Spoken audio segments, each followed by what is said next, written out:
the place where operating point is located is important. Much more important is to make the operating point remain fixed at the point where it is located without drifting. It is called stability. Usually it moves because collector current changes with temperature. It changes with base to emitter voltage. It changes with beta. So a lot of dependence is there for IC on several factors. With proper selection of a bias circuit, it is possible to arrest the drift in the operating point to some extent. Sometimes this drift reduction is not sufficient, is not effective. In such cases, design engineer goes to some other intensive, highly effective techniques which are called compensation techniques.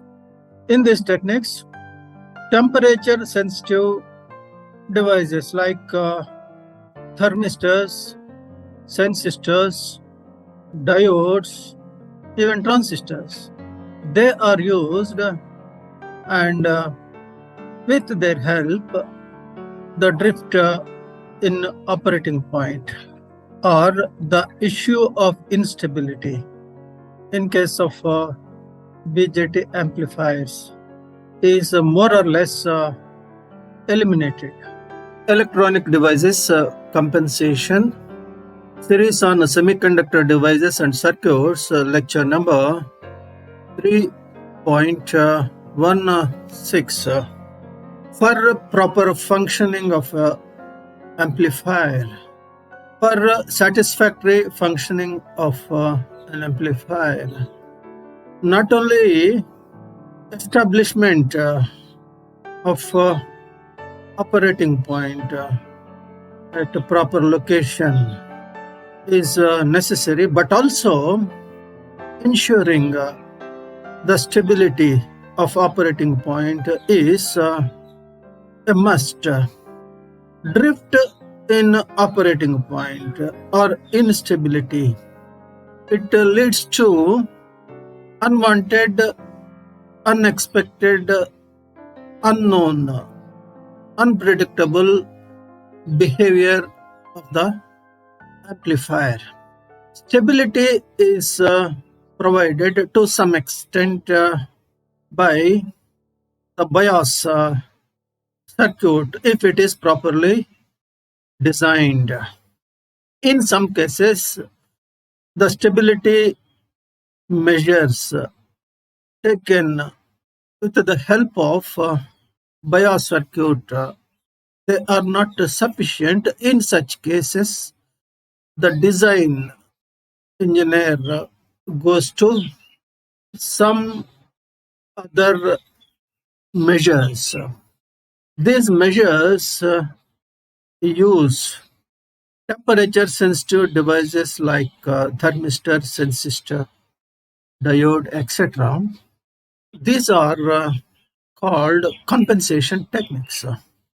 So proper design of biasing circuit and with the help of compensation techniques, it is possible to ensure the stability of BJT amplifier in many of the cases. In the present session, the focus is on compensation techniques.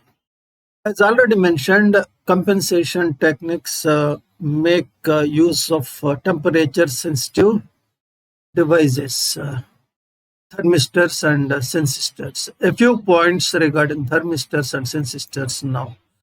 Thermistor and sensistors are two temperature-sensitive resistive elements. These are resistive elements. Their resistance varies with temperature. Thermistor has a negative temperature quotient. Its resistance decreases exponentially with the increase in temperature. Sensistor exhibits a positive temperature quotient. Notice both thermistor and sensistor, both are semiconductor devices. They are resistive elements. Properties including the resistance of semiconductors change with temperature. Now, thermistor compensation. In this circuit, a thermistor with the resistance RT is used to minimize the increase in collector current due to change in IC0, VBE or beta with the temperature. Instability is mainly due to change in IC with change in IC0 or VBE or beta or due to change in temperature mainly. Of course, they also change when a transistor is replaced by another transistor. A thermistor, when inserted into the circuit at a proper place, it is able to arrest. It is able to decrease the change in collector current due to changes in IC0, VBE or beta with temperature. How it works? As the temperature rises, RT decreases and the current fed through thermistor into RE increases. This explanation refers to self-bias circuit. Since the voltage drop across RE is in the direction to reverse bias the transistor, temperature sensitivity of RT acts so as to tend to compensate the increase in IC due to temperature rise. In another configuration, the thermistor with the resistance RT is placed across R2. Here are shown implementation of thermistor compensation. Two locations where thermistor can be placed in self-bias circuit. They are shown. In the first one, thermistor is placed across transistor and RC. Understanding of functioning of this circuit, ability to provide stability is not that much difficult. Resistance RT decreases with increase in temperature because it is thermistor. Now, the resistance between, let us say, 0.1, 0.2. As the temperature rises, effective resistance between 1 and 2 decreases, voltage drop therefore decreases, then drop across RE increases. But voltage drop across RE is in such a direction that it is reverse biasing emitter junction. So therefore, current into the junction IB decreases. When IB decreases, IC decreases. So when temperature rises, IC tends to rise. That is the usual case. But when RT is placed in the circuit, because of decrease of IB, IC tends to decrease. So increase in IC is arrested. It leads to prevention of drifting of operating point. In another configuration, RT is placed, thermistor is placed across R2.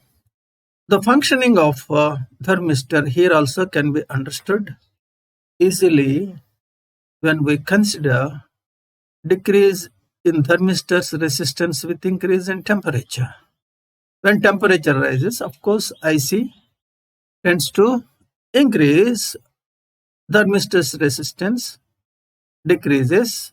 So the resistance across points, let us say 1 and 2, decreases. When it decreases, the voltage across emitter junction tends to bias it in reverse direction more. It results in decrease in IB. Decrease in IB leads to decrease in IC.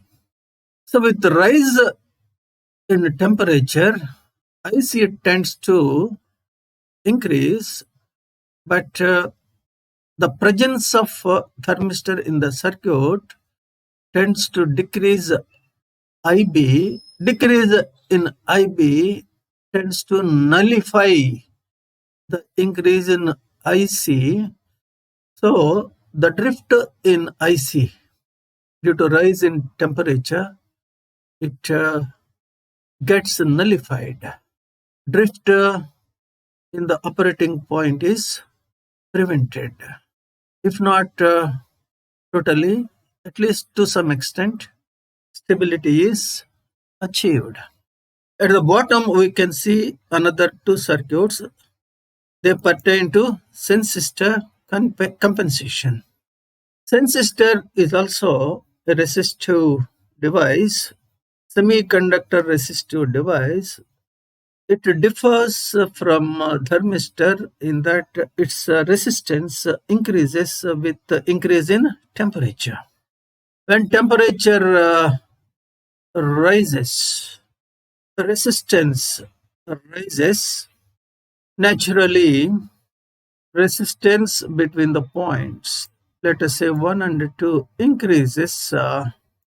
Voltage drop also increases between 1 and 2. It leads to emitter junction getting more reverse biased, leading to decrease in IB, and lesser IB means lesser IC. So ultimately, with increase in temperature, IC tends to increase, but presence of sensistor in the circuit nullifies the rise in IC. Same argument describes the functioning of sensistor in stabilizing the circuit in the last amplifier 2. Some more points regarding compensation. With the sensistor, it is possible to achieve compensation by placing it either in parallel with R1 or in parallel or in place of RE, emitter resistor. Compensation can also be implemented with the help of diode. Notice, diode is a temperature sensitive device. Its current voltage characteristic, it is with I0, reverse saturation current, which doubles for every 10-degree rise in temperature. There is also VT. VT is a temperature dependent constant. So it is temperature dependent device. It is also used for compensation purpose. A few points regarding diode compensation. The changes of VBE with the temperature contribute significantly to changes in collector current in silicon transistors. On the other hand, germanium transistors, they suffer with changes in ICO with the temperature. They play more important role in collector current stability.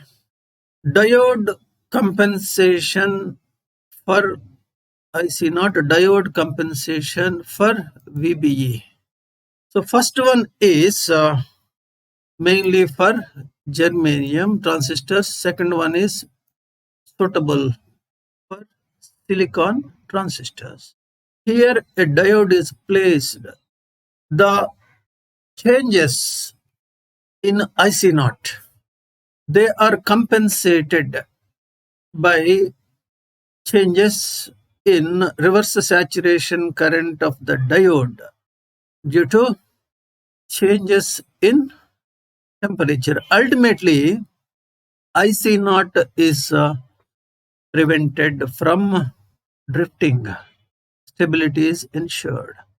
In the second circuit, changes in VBE is compensated by changes in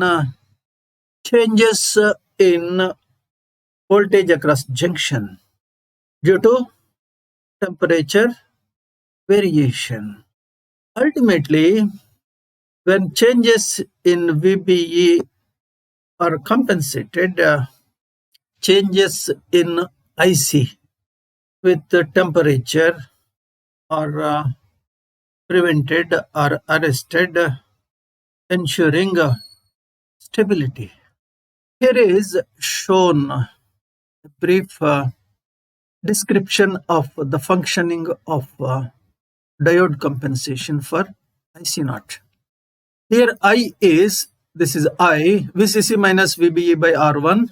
Roughly it is VCC by R1. It is a constant. VBE is not considered in this expression because it is small when compared to VCC. VCC is a constant, R1 is a constant, temperature independent, therefore I is constant. IB is, here is IB, it is I minus I naught.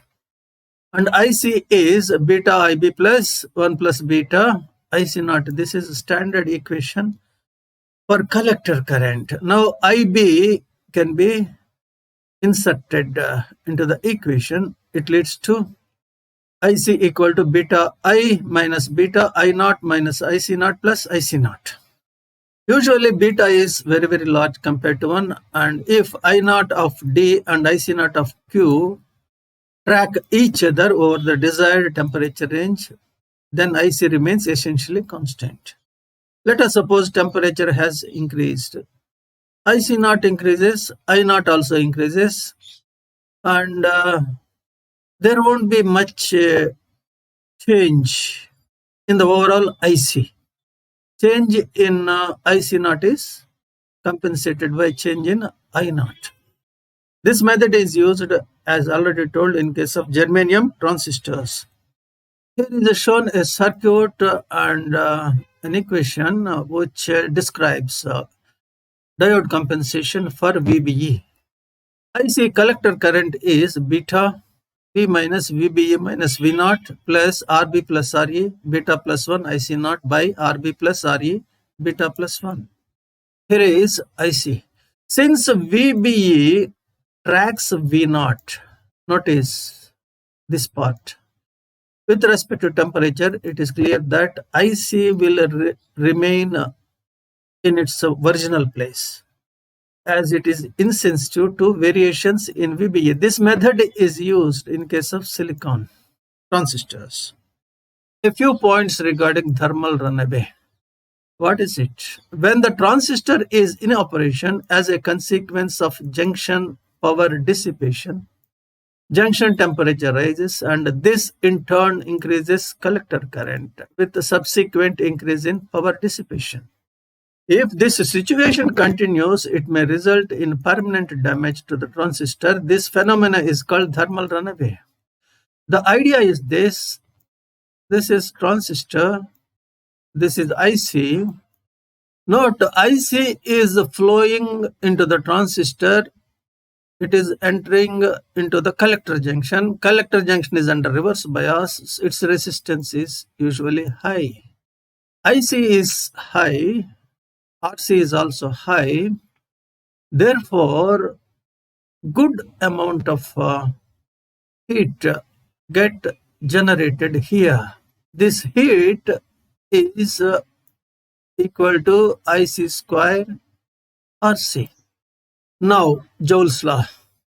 When heat is generated, temperature rises. A rise in temperature causes increase in IC. Increase in IC causes a rise in heat generated. More heat get generated, resulting in a rise of temperature further. It leads to further increase in IC, and the transistor now is in a vicious circle where temperature keep on rising. Ultimately, it leads to damage to the transistor. This phenomena is called thermal runaway. This happening has to be prevented. Otherwise, transistor may even get burnt. Now, a few points regarding thermal resistance, which describes thermal runaway. It is found experimentally that steady state temperature rise at the collector junction is proportional to power dissipated at the junction, or Tj minus Ta is theta Pd. Tj is junction temperature, Ta is ambient temperature, Pd is power dissipated, theta is a constant. It is called thermal resistance. Its value depends on the size of the transistor, on convection or radiation to the surroundings, on forced cooling, on thermal connection of the device to metal chassis or to a heat sink. The temperature rate at which power is dissipated under steady state conditions can be obtained from dou Pd by dou Tj 1 by theta. Condition for thermal stability. Certain amount of investigation has been done regarding the issue of thermal runaway, and certain conclusions are also found to ensure thermal runaway is not happened. What are they?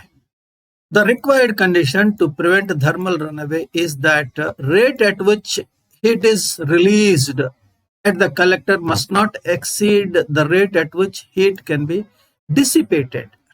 So released means generation. Dissipation means removal. So generation tallies with removal, then thermal runaway is prevented. This is the basic point that is being given here. So under steady state conditions, dou Pc by dou Tj must be less than dou Pd by dou Tj. It leads to dou Pc by dou Tj should be less than 1 by tau. If we implement this particular condition in self-bias circuit, it leads us to IC should be more than VCC by 2 Re plus RC. To avoid thermal runaway in self-bias circuit, it is necessary that VCE should be less than VCC by 2. Now, let us move further. Operating point consideration. If VCE is less than VCC by 2, the quiescent point lies in the safe region where an increase in collector current results in decrease in dissipation. If VCE is more than VCC by 2, operating point is located so that the self-heating results in even more collector dissipation, and effect is cumulative. With this, we come to the end of the session. Here, the focus is mainly on compensation techniques, their implementation, their effectiveness, along with thermal runaway, its prevention. And at the end, we considered operating point considerations. So hope this session is useful to you. We meet again in another session soon with a new topic.